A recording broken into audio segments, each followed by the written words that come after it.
कांग्रेस ने अपने इस्तीफे पर बोली राधिका खेड़ा, कहा पहले सिर्फ सुना था कांग्रेस हे राम, सनातन और हिंदू विरोधी। राम मंदिर जाने के बाद हुआ उनका हकीकत से सामना।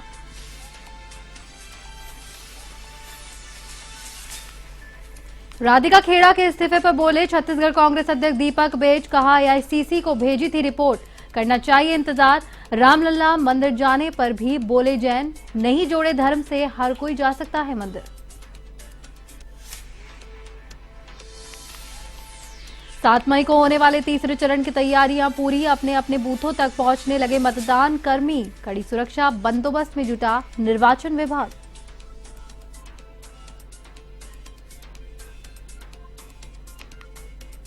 सुपेला में ससुर पर फायरिंग कर फरार होने का मामला, पुलिस ने आरोपी दामाद को मुरमुंदा फार्म हाउस से किया गिरफ्तार। शहर एसएसपी ने किया मामले का खुलासा।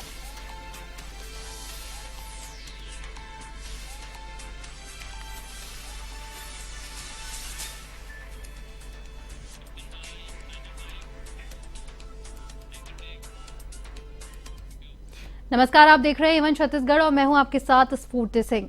और अब खबरें विस्तार से। कांग्रेस पार्टी से अपने इस्तीफे पर राधिका खेड़ा ने कहा है कि मैंने हमेशा सुना है कि कांग्रेस राम विरोधी, सनातन विरोधी और हिंदू विरोधी है, लेकिन मैंने कभी इस पर विश्वास नहीं किया। महात्मा गांधी हर बैठक की शुरुआत रघुपति राघव राजाराम से करते थे। जब मैं अपनी दादी के साथ राम मंदिर गई तो वहां से लौटने के बाद मेरा हकीकत से सामना हुआ। मैंने अपने घर के दरवाजे पर जय श्री राम का झंडा लगाया और उसके बाद कांग्रेस पार्टी मुझसे नफरत करने लगी। जब भी मैंने फोटो या वीडियो पोस्ट किए, मुझे डांटा गया और पूछा गया कि जब चुनाव प्रक्रिया चल रही थी तो मैं अयोध्या क्यों गई।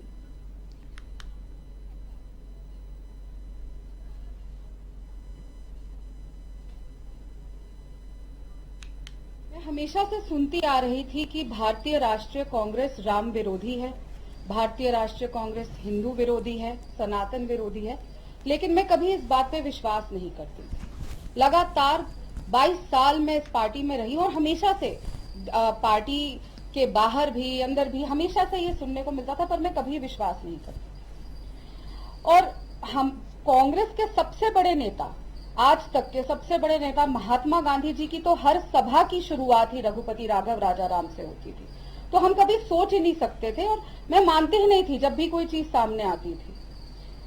लेकिन मेरी आंखों से पर्दा उस दिन हटा, सच्चाई मेरी आंखों के सामने उस दिन आई जब मैं स्वयं रामलला के दर्शन करने गई। कुछ समय पहले मेरी नानी की मृत्यु हो गई और वो बहुत बड़ी राम भक्त थी। जब रामलला को टेंट में रखने का काम कांग्रेस ने किया था, उस समय वो दर्शन करके आई थी और उनकी आखिरी इच्छा थी कि वो राम जी के दर्शन करके आए। इसीलिए मेरी माँ ने बार बार कहा कि वो राम जी के दर्शन करके आना चाहती हैं, तो मैं उनको वहां लेकर गई, अयोध्या लेकर गई। अयोध्या में जाके हमने रामलला के दर्शन करे और बहुत, जब वहां से मैं वापस आई तो तन मन और हर तरीके से मैं राममय हो चुकी थी और इतना ज्यादा एक अलग ऊर्जा मेरे अंदर आई। और मैं वापस आके सबसे पहला काम जो मेरे दिल से अंदर से आया, मैंने अपने घर के बाहर आके जय श्री राम का एक ध्वज लगा दिया। बस वो ध्वज लगाने की देरी थी कि आग लग गई। और उसी समय से हमारी पार्टी, मतलब जिस पार्टी में मैं पहले थी, कांग्रेस पार्टी ने मेरे से नफरत करनी शुरू कर दी। और वो तुरंत जब मैंने फोटो डाली, वीडियो डाले, तो मेरे को लगातार डांट सुननी पड़ी और लगातार बोला गया कि इसको आपने क्यों किया, क्यों तुम राम मंदिर होके आई जब चुनाव सर पे है, क्यों हर बार ये डाली। और मुझे लगातार कहा जाता था कि तुम बहुत हिंदू धर्म के लिए बोलती हो और कई बार मुझे रोक दिया जाता था डिबेट्स पे कि नहीं, तुम बहुत ज्यादा हिंदू धर्म के लिए बोलती हो। क्या अपने धर्म का स्टैंड लेना गलत है? मैं तब समझ नहीं पाती थी।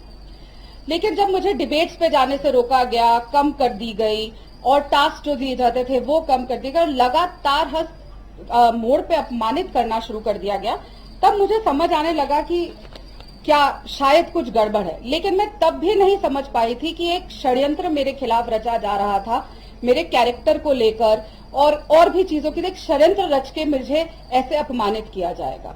मैं छत्तीसगढ़ के चुनाव की मीडिया की प्रभारी बनी और ये मेरा तीसरा बार था। 2 विधानसभा चुनाव भी मैं बतौर मीडिया प्रभारी वहां काम कर चुकी हूँ और इस बार लोकसभा चुनाव पे मेरी जिम्मेदारी थी।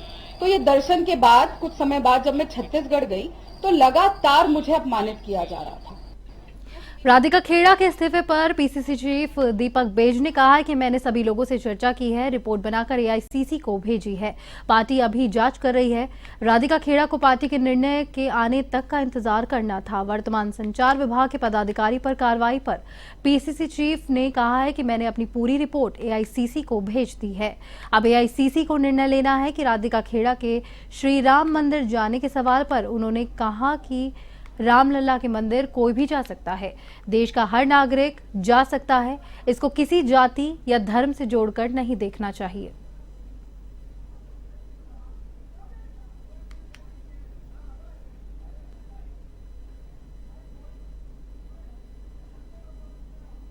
हाँ, मैंने भी देखा कि हमारे राष्ट्रीय अध्यक्ष माननीय खड़गे जी को चिट्ठी लिखे है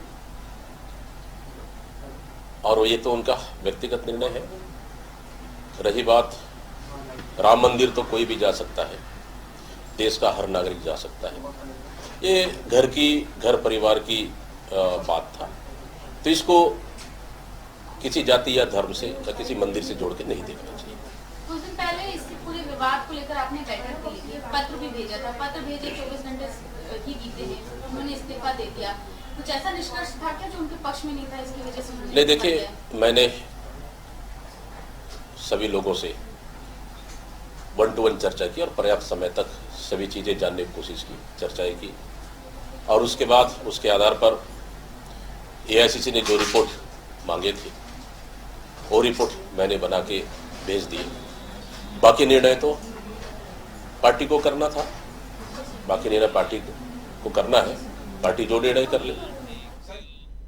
लोकतंत्र के महापर्व के महायज्ञ में लोकसभा चुनाव प्रत्याशियों में चुनाव प्रचार प्रसार का अनूठा तरीका देखने को मिला है। दुर्ग लोकसभा निर्दलीय प्रत्याशी अली हुसैन सिद्दीकी ने भिलाई क्षेत्र के थाली और सीटी बजाकर लोगों से दौने में एक रुपए मांगकर चुनाव प्रचार किया।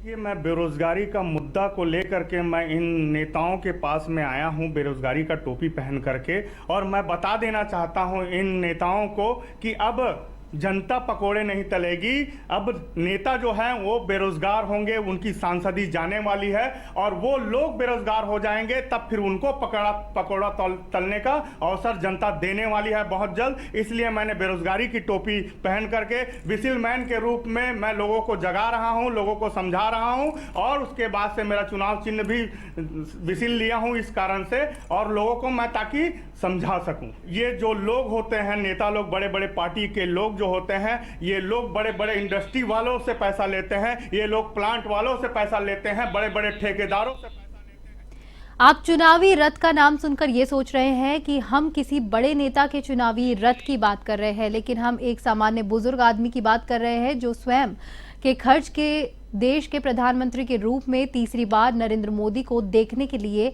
अपने चुनावी रथ में जन प्रचार कर रहे हैं। दुर्ग जिले के आरपी अग्रवाल आज भी उसी कुर्सी और लगन के साथ में रोज अपने चुनावी रथ में चुनाव का प्रचार करते हुए भाजपा के पक्ष में हैं। मतदान करने की अपील करते हैं, अपने खर्च से इस वाहन को बनवाकर चुनाव प्रचार कर रहे हैं।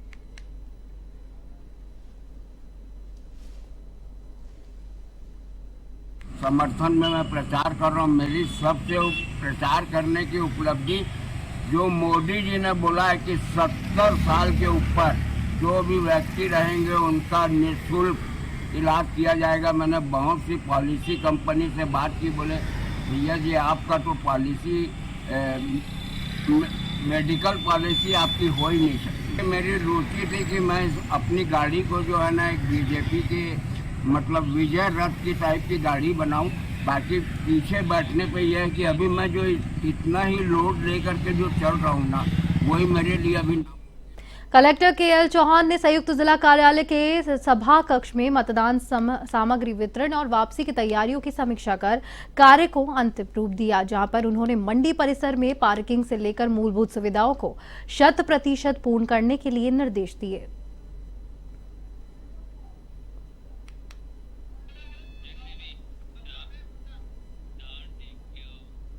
लोकसभा निर्वाचन के तहत 7 मई को होने वाले मतदान के लिए मतदान दलों को शासकीय इंजीनियरिंग कॉलेज कोनी से चुनाव सामग्री का वितरण शुरू हो गया है। कोनी स्थित शासकीय इंजीनियरिंग कॉलेज में सामान्य प्रेक्षक अभय ए महाजन, कलेक्टर अवनीश शरण, अभ्यर्थी और उनके निर्वाचन अभिकर्ताओं को भी मौजूदगी में स्ट्रांग रूम खोला गया, जहां पर मतदान दलों को सामग्री वितरित की गई। संगवारी मतदान केंद्र में महिलाएं मतदान की पूरी कमान संभालेगी, तो वहीं महिलाओं ने कहा कि बखूबी जिम्मेदारी निभाई जाएगी।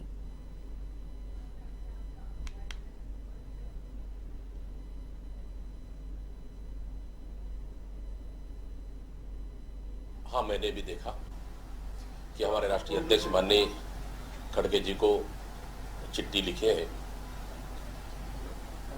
और ये तो उनका व्यक्तिगत निर्णय है। रही बात राम मंदिर, तो कोई भी जा सकता है, देश का हर नागरिक जा सकता है। ये घर परिवार की बात था, तो इसको किसी जाति या धर्म से या किसी मंदिर से जोड़ के नहीं देखना चाहिए। कुछ दिन पहले इसके पूरे विवाद को लेकर आपने बैठक की थी, पत्र भी भेजा था, पत्र भेजे 24 घंटे ही बीते हैं, उन्होंने इस्तीफा दे दिया। कुछ ऐसा निष्कर्ष था क्या जो उनके पक्ष में नहीं था, इसकी वजह से? नहीं, देखिए, मैंने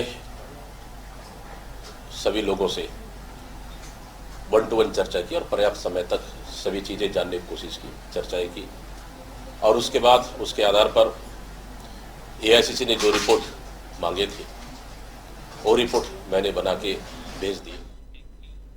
कुछ दिनों पहले सुपेला में ससुर पर फायरिंग कर फरार हुआ दामाद ग्राम मरमुंदा, जहां पर फार्म हाउस से गिरफ्तार किया गया। आपको बता दें कि कुछ दिन पहले आरोपी चंद्रभूषण सिंह की पत्नी विवाद के बाद अपने मायके चली गई थी। उसी वापस आने लगे अपने साथी रोशन निषाद के साथ ससुराल गया था, जहां पर ससुर के साथ विवाद होने पर उसने फायरिंग कर डाली। घटना के बाद से आरोपी और उसका साथी फरार चल रहा है। इस पूरे मामले में कल भिलाई पुलिस कंट्रोल रूम में शहर एसपी सुखनंदन राठौर ने पत्रकार वार्ता में ये खुलासा करते हुए कहा कि इस मामले में विस्तार से जानकारी दी गई।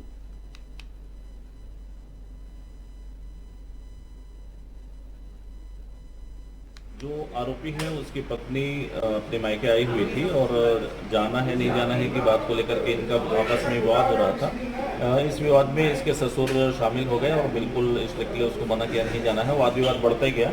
वाद विवाद बढ़ने पर इसने अपने ससुर को गोली मार दी। कहाँ से गिरफ्तार हुआ ये मुरमुंदा का फार्म हाउस है, वहाँ छिपा हुआ था, वहाँ से इसको गिरफ्तार किया गया है। इससे क्या जब्ती हुई इनसे? जो पिस्टल है वो देशी मेड है और ये एक व्यक्ति से लिया हुआ बता रहा है। उस व्यक्ति की भी जांच की जा रही है।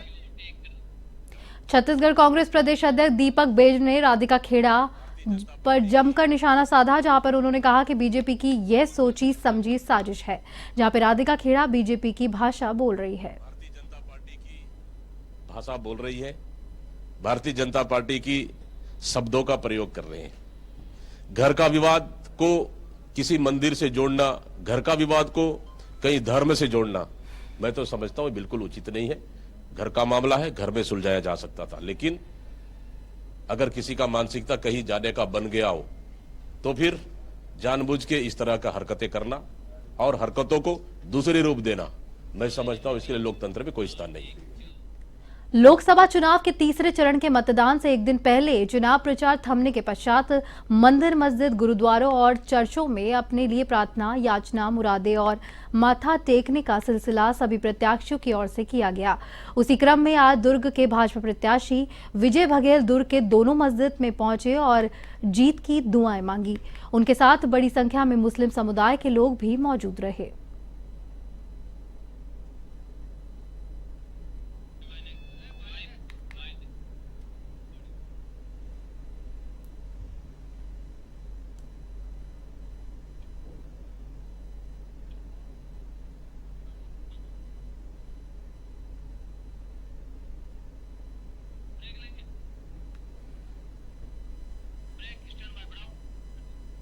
खबरों का सिलसिला यूं ही जारी रहेगा। फिलहाल वक्त हो गया है एक ब्रेक का।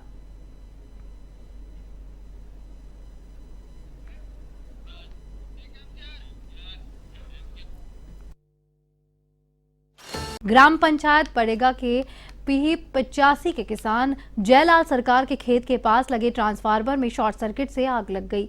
आग लगने से 3 एकड़ की फसल जलकर राख हो गई और खेत में आग की खबर को सुनते ही किसान और ग्रामीण खेत में पहुंचे तो देखा कि खेत पूरी तरह से जल गया है।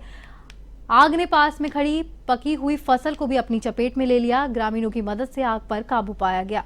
इस नुकसान को लेकर किसान चिंतित है और वे नुकसान के मुआवजे की मांग कर रहे हैं।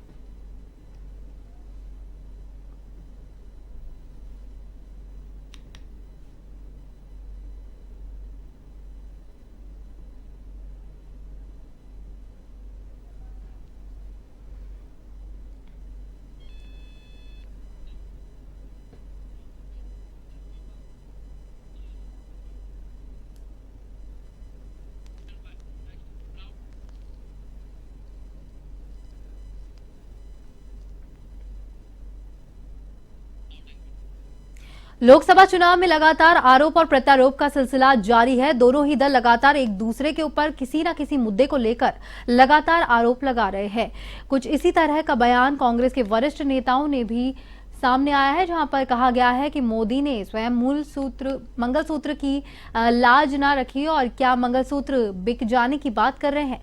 कांग्रेस के दिए गए बयान पर पलटवार करते हुए युवा विंग अध्यक्ष मनीष पांडे ने कहा कि मोदी ने जिस तरह से महिलाओं के सम्मान की रक्षा की है, महिलाओं के लिए अनेक योजनाओं को जमीनी स्तर पर लाए हैं, इससे पहले महिलाओं के लिए किसी भी दल ने कार्य नहीं किया और जो स्वयं कांग्रेसी अपने प्रवक्ता के साथ अभद्र व्यवहार करते हैं वे क्या महिलाओं के सम्मान की बात करेंगे। और मोदी देखिए, पूरे देश ने पिछले 10 वर्षों में और मोदी जी के 15 वर्षों के गुजरात के एज ए मुख्यमंत्री रहते हुए कार्यकाल देखा है। मोदी जी ने महिलाओं के सम्मान की अगर बात है तो महिलाओं के सम्मान के लिए सबसे पहले जो शौचालय बनाया, और शौचालय हर महिला का एक था कि उसमें स्वाभिमान सम्मान बचा रहे।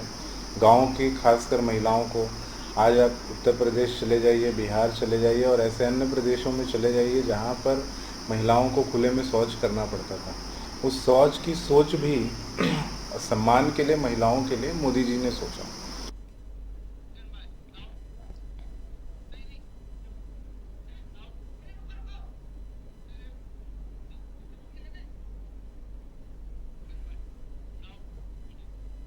लोकसभा चुनाव के तीसरे चरण के मतदान से एक दिन पहले चुनाव प्रचार थमने के पश्चात मंदिर, मस्जिद, गुरुद्वारे और चर्चों में अपने लिए प्रार्थना, याचना, मुरादें और माथा टेकने का सिलसिला जारी है।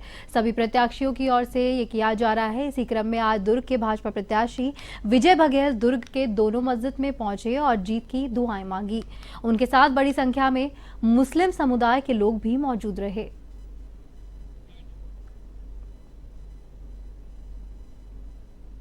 कर ले भाई, सब गिन तो ले, पहले सीट खड़ा किए हैं क्या है? कोई इधर भाग रहे, कोई इधर भाग रहे, कोई नाम वापस ले रहा है। पता नहीं चुनाव आते आते अंतिम चरण में कितने नाम वापस हो जाए, ठिकाना नहीं है। आतुर है कि 24 घंटे बाद एक अहम योगदान हमें अदा करना है जो 5 साल में हमें मिलता है। हम भारतीय जनता पार्टी के कमल छाप पर निशान लगाएंगे और देश का पुनः प्रधानमंत्री श्री नरेंद्र मोदी जी को बनाएंगे। दुर्ग शहर के विधायक सांसद भैया विजय बघेल जी को हम जिताएंगे।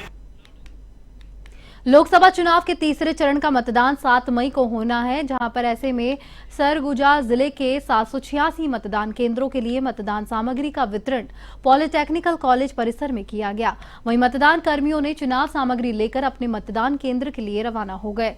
बता दें कि सरगुजा लोकसभा में कुल 2197 मतदान केंद्र बनाए गए हैं, जिनमें से 10,000 से अधिक मतदान कर्मियों की ड्यूटी लगाई गई है, जहां कड़ी सुरक्षा के बीच 7 मई को मतदान किया जाएगा। वहीं चुनाव में महिला मतदान कर्मियों की ड्यूटी भी लगाई गई है।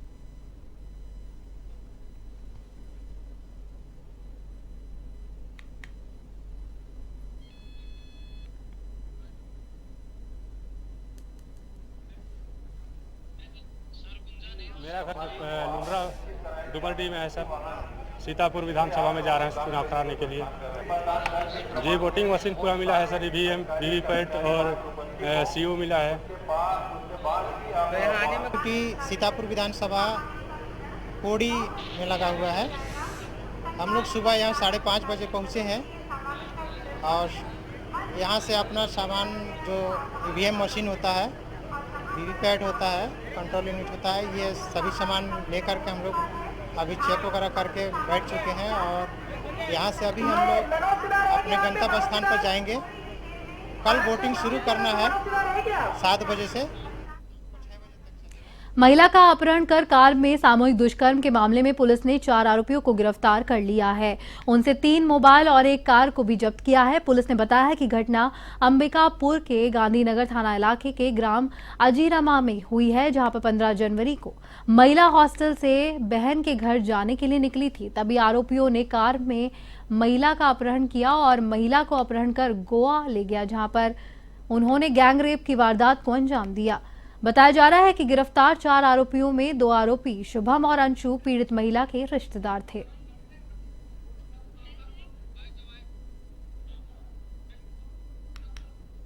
में पीड़िता ने स्वयं आकर के रिपोर्ट दर्ज कराई कि जनवरी महीने में उसके साथ में उसके रिश्तेदार समेत 4 लोगों ने जो है वो गलत काम किया है और उनको गाड़ी में जबरन बैठा करके उसका अपहरण करते हुए उसके साथ में गलत काम किया, फिर अन्यत्र दूसरे प्रदेश में ले जा करके उसको रखा और उसके साथ में भी गलत काम।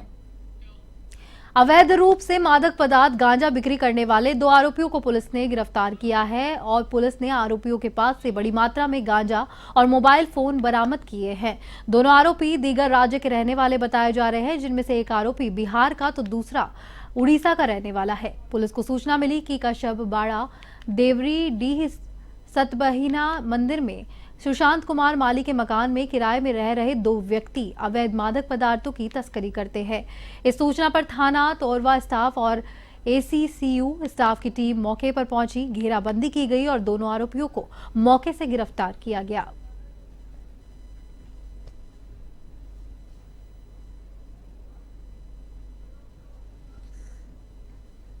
थाना क्षेत्र में एक एनडीपीएस की कार्रवाई हुई है, जिसमें 2 लड़के, एक बिहार को बिलोंग करता है और एक उड़ीसा का रहने वाला है, यहाँ तोरवा सतबहिनिया मंदिर के पास किराए के मकान में रहते थे और इनके द्वारा जो है गांजा की तस्करी की जाती थी, जो तोरवा पुलिस के द्वारा छापामार कार्रवाई में 52 किलो गांजा उनसे बरामद हुआ है और एनडीपीएस एक्ट के तहत कार्रवाई।